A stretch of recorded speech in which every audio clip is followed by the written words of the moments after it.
안녕하세요. 메리샤의 지점장 최진호입니다. 이번 달엔 이슈가 하나 더 있어가지고요. 운전자 보험을 위해서 하나 녹화를 더 하게 됐습니다. 일단 기본적으로 운전자 보험이 내년도에 크게 변화가 있잖아요. 그 중에서도 이제 자부상이 가장 크게 변화가 일어날 건데, 구체적으로 살펴보면요. 일단은 12급부터 14급의 가입 금액이 축소가 된다. 그리고 보장 횟수가 원래는 무제한이었는데 연간 3회안으로 제한이 들어간다. 그리고 차량 단독 사고가 이제 보상하지 않는 손해에 들어갈 것 같고요. 그다음에 교통사고 사실 확인원이나 또는 자동차 보상 지급결의서라고 하죠. 지급결의서의 제출이 의무화가 될 것이다. 그래서 정리해 보면 자부상을 기본적으로 조금 많이 가입을 해야 되는구나. 12월에 이 부분 알 수가 있을 것 같고요. 그래서 자부상 같은 경우에는 보험료가 제가 조금 많이 저렴한 편이고요. 타사 대비해서 좀 저렴한데 이번에 조금 저희가 이제 하나를 출시를 더 한 게 뭐가 있냐면, 이제 운전자 보험에서 여성분들 전용으로 조금 하나를 만들었어요. 왜냐하면 여성분들 운전 성향 자체가 이렇게 과격하거나 이렇게 위험한 운전을 많이 하시지는 않기 때문에 이렇게 많이 다치는 사고, 중상해 쪽을 좀 줄이고요. 경상 쪽은 그대로 유지를 해 가면서 그 대신에 보험료는 조금 저렴하게, 예, 이런 식으로 좀 준비를 해봤어요. 그래서 조금 내가 저렴하게 경상을 좀 준비해야겠다라고 하신다면 요 특약을, 예, 자부상 치료비 7이죠. 7번 특약을 선택해서 진행을 하시면 좋겠다. 그리고 가끔 이제 합의사들 보면은 요런 장난을 조금 해놓은 경우가 있거든요. 11급부터 14급을 하나로 묶어놓는 경향이 있죠. 보통은 12급부터 14급을 묶는데 11급부터 묶게 되면 장점은 이런 거겠죠. 뇌진탕이 B급으로 간다. 14급하고 동일한 보상을 받게 되기 때문에 보험회사 입장에서 좀 좋은, 예, 상황이 되는 거죠.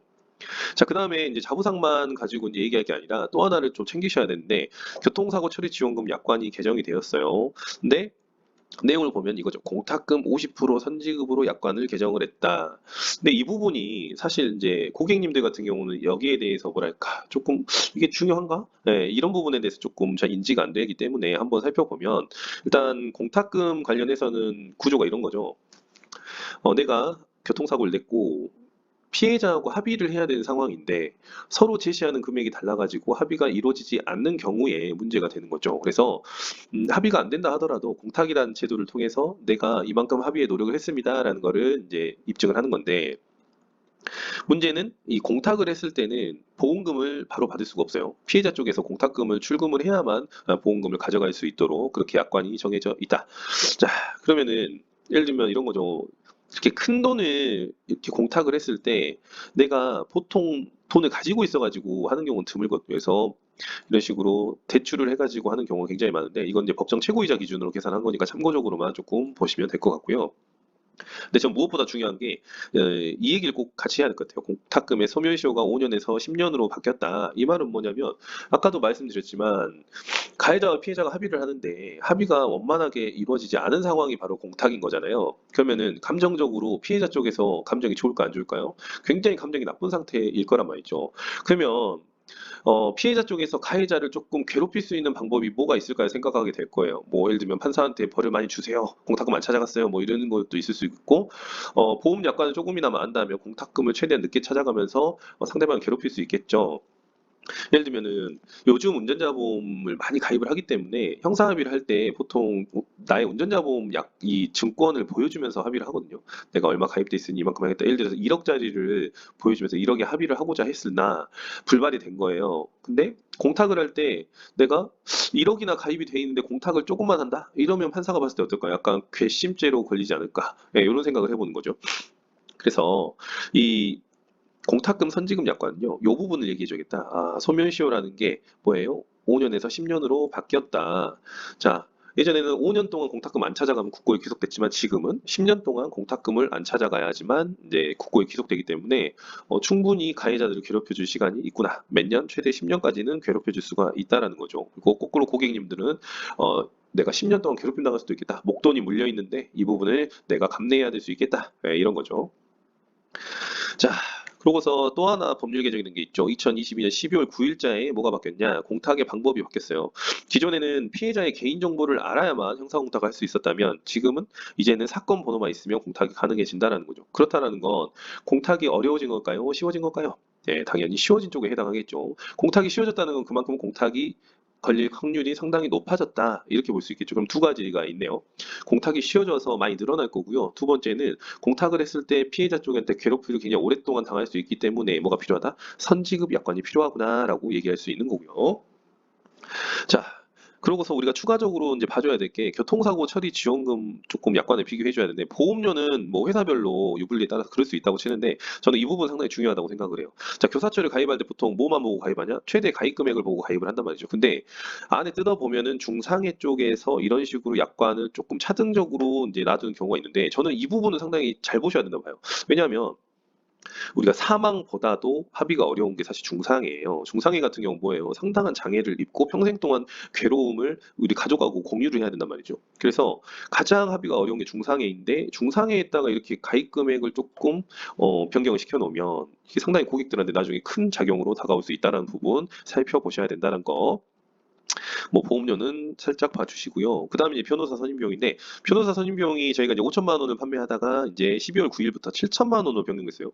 굉장히 높은 수준의 지금 변호사 선임비용이 나오고 있고 저도 회사에 항상 요구했던 게 변호사 선임비용이 조금 많이 컸으면 좋겠다. 이런 얘기를 되게 많이 하고 있거든요. 뭐 기본적으로 저희가 지금 약관이 한번 개정이 됐어요. 언제 약관이 개정됐냐면 2021년도 8월에 변경이 됐어요. 어떻게 바뀌었냐면 기존에는 피보험자가 법원의 약식 명령에 불복해갖고 정식 재판 청구하면 면책이었어요. 근데 약관이 개정돼가지고요. 피보험자가 정식 재판을 청구해도 돼요. 벌금형을 선고받은 다음에. 그래서 이렇게 크게 변경된 부분이 있다. 자, 근데 최근에 지금 D사에서 많이 하고 있는 게 그 경찰 조사 때부터 드립니다라는 약관을 되게 많이 쓰고 있어요. 그래서 DB선고 교환을 한번 살펴봤는데 이런 케이스를 쓰셨더라고요.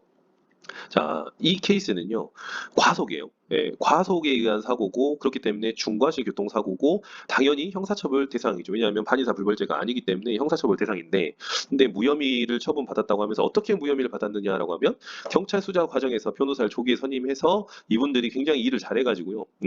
이분들이 굉장히 일을 잘해가지고 결론은 과속과 사고와 인과관계 없다라고 했다라는 거죠. 자, 그러면 처음에 입건될 때는 중과실 교통사고였어요. 그죠? 과속에 의한 중과실 교통사고였는데 여기에선 지금 뭐라고 했어요? 결론은 과속과 사고와 인과관계가 없다. 과속 사고가 아니라는 뜻으로 저는 좀 받아들여지거든요. 그래요. 자, 만약에 과속 사고가 아닌 걸로 최종 결정이 났다라고 하면은 보험금을 줄 수 있을까? 자, 약관 한번 살펴보죠. 자, 지금 5번하고 6번이 사실 이제 DB에서 가장 강조를 많이 하는 부분이거든요. 피보험자가 경찰 조사 후 불송치된 경우라고 하고 있어요. 이건 이제 검찰에 넘어갔느냐 안 넘어갔느냐. 검찰에 넘어가지 않은 상태에서 종결됐을 때 말하는 거예요. 여기까지 굉장히 좋은 내용이고 뒤에 보면 타인을 사망케 한 경우 또는 중대법규 위반 교통사고 일대로 규정을 하고 있죠. 즉 중과실 교통사고가 확정이 돼야 되기 때문에 아까 반의사 불벌죄가 아니라고 했단 말이죠. 반의사 불벌죄가 아니란 말은 피해자 쪽에서 아무리 용서해달라고 해도 검찰로 넘어갈 확률이 거의 대부분인 걸 말하는 거죠. 자, 요거는 해당이 없는 거고. 두 번째, 이거가 해당이 되는 거죠. 검찰에 의해 약식 기소 또는 불기소, 무혐의 받았다고 했으니까 앞에서 불기소된 경우라고 봐야 돼요. 근데 뒤에 단서 조항 있죠. 타인을 사망케 하는 경우 또는 중대법규 위반 교통사고라고 규정을 하고 있어요. 즉, 자, 앞단에서 보여드린 건 뭐예요? 중과실 교통사고로 시작을 했어요. 처음에 중과실 교통사고 시작했다가 변호사가 일을 굉장히 잘해가지고요.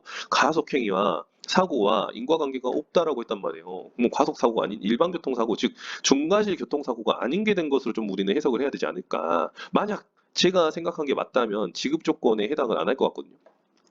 자, 지급 조건을 보면 중과실 교통사고가 인정돼야 되고요. 그런 과정에서 불송치되거나 약식 기소되거나 불기소를 처분을 받아야 돼요. 근데 교환의 내용은 중과실은 불인정하면서도 보험금에 대해서는 표시를 안 했어요. 이거 보험금 지금 나간다 안 나간다 표시를 안 해놨거든요. 그래서 제가 봤을 때 이거 상당히 위험하지 않냐. 그래서 저는 이 약관에서의 좀 문제점은 변호사가 일을 잘하면 면책이 된다. 이거 상당히 위험한 거죠. 왜냐하면 고객들은 제목을 보고 가입했을 거예요. 우리 팀장님들도 제목에 매료돼가지고 가입을 많이 시켰을 것 같아요. 근데 이런 사건들이 저는 분명하게 일어날 수 있다고 봐요. 변호사를 선임하는 이유가 뭐죠? 당연한 거죠. 내가 이런 범위적인 소명을 통해서 무혐의 받으면 좋은 거잖아요. 근데 이런 좋은 상황이 발생했을 때 면책이 될 수 있다. 이런 부분들 체크를 하셔야 된다. 그리고 당연하게도 뭐가 있어요? 부상 등급에 따른 가입금액 한도를 정해놓고 있다라는 거 체크를 하셔야 된다. 자, 그래서 일단은 메리츠 약관 같은 경우는 진단 주수하고 관계없이 가입 금액의 최대 7천만 원까지 가입을 할 수가 있고요. 이런 부분은 이런 데 작용을 하겠죠. 자, 피보험자가 중과실 교통사고를 냈거나 또는 일반 교통사고도 원래는 요건이 되긴 돼요. 어디에만 가면 되냐? 여기까지 가면 돼요. 그래서 이런 사건이 발생했을 때 피보험자가 항소를 했을 때도 이제 바로 7천만 원이 확정이 되는 거죠. 예, 확정이 된다. 근데 TV에서는 여기에도 항상 뭐가 하나를 달아놨어요. TV에는 뭐가 있냐면 이게 있어요. 약관에 보면은. 자, 검사 또는 피보험자가 법원의 양식 명령에 대하여 정식 재판을 청구했을 때, 예, 재판이 진행되어 1심 판결이 선고된 경우 1심을 또 기다려줘야 돼요. 놀랍죠? 예. 여기에서 나가느냐, 여기까지 기다려야 되느냐, 엄청 차이가 발생을 하는 거고, 심지어 가입 금액도 차이가 나는 거죠. 그래서 사실 뭐 메리츠가 다 좋다는 아니지만은 두 회사는 약간 서로 간에 유불리가 있다. 좀 이렇게 봐줘야 될 것 같아요. 네, 그래서 그 부분을 조금 활용하시고요. 제가 이런 것도 찾아봤어요. 형사소송 1심이 얼마나 걸리는지. 그렇죠. 최소 6개월. 그러니까 메리츠 화재보다 만약에 정식적으로 갔을 때 6개월 뒤에 보험금을 받게 된다. 그래서 이 부분도 꼭 체크해야 될 부분이죠. 그리고 이 부분, 이 변호사 설명 활용할 때 저는 이런 게 참 좋은 것 같아요. 이런 케이스. 자, 스쿨존에서 아이가 뛰어들었대요. 전치 12주래요. 많이 다쳤죠. 근데 다행히도 합의가 잘 된 것 같아요. 합의가 됐는지 여부는 이걸로 알 수 있어요. A씨가 B양과 그 법정 대리인으로부터 용서를 받았고 B양 측이 처벌을 원하지 않고 있는 점이라고 했죠. 그래서 결국 판사가 집행유예를 줬는데 근데 저 같은 경우는 이 원심을 봤을 때 원심은 지금 징역 10개월이잖아요. 징역 10개월에 집행유예인데 만약에 이제 변론하기에 따라서는 좀 달라질 수도 있지 않았을까 생각이 돼요. 저는 만약에 내가 변호사였으면 징역 10개월에 집행유예를 주는 거는 우리 대한민국에 이론도 보탬이 안 됩니다. 근데 만약에 이분을 벌금 3천만 원이나 2천만 원을 때린다라고 하면 어떨까요? 나라에 상당히 보탬이 되겠죠. 네, 저는 그래서 이 집행유예를 때리는 것보다 벌금을 때려주십시오라고 조금 말씀할 수 있지 않을까. 그래서 물론 이제 사정들이 다 있어서 그러겠지만은 저는 뭘 말씀드리고 싶으냐면 이 변호사들의 어떤 변론 능력에 따라서 조금 바뀔 수 있는 부분이 이런 데 있지 않을까라고 생각을 하면서 좋은 변호사들을 이제 사줘야 된다. 근데 좋은 변호사를 쓰기 위해서는 돈이 많이 필요하다. 지금 여기도 나와 있지만요. 네, 정관 변호사 사실 승률이 상당히 좋잖아요. 우린 다 알고 있는데 정관 변호사 같은 경우는 일반 변호사에 비해 무려 3배나 높다고 하고 있죠. 그렇기 때문에 이런 부분들 좀 참고를 하셔야 돼요. 형사소송할 때는. 그래서 이 부분 참고적으로 봐주시면 좋을 것 같고 일단은 자부상을 봐줘야 된다. 네, 1번 자부상이 개정이 됩니다.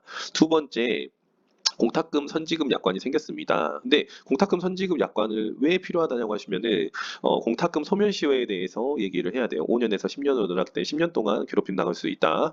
그리고 이 부분 공탁이 편리해졌다. 그래서 두 가지죠. 공탁이 편리해져서 공탁이 늘어날 것이다.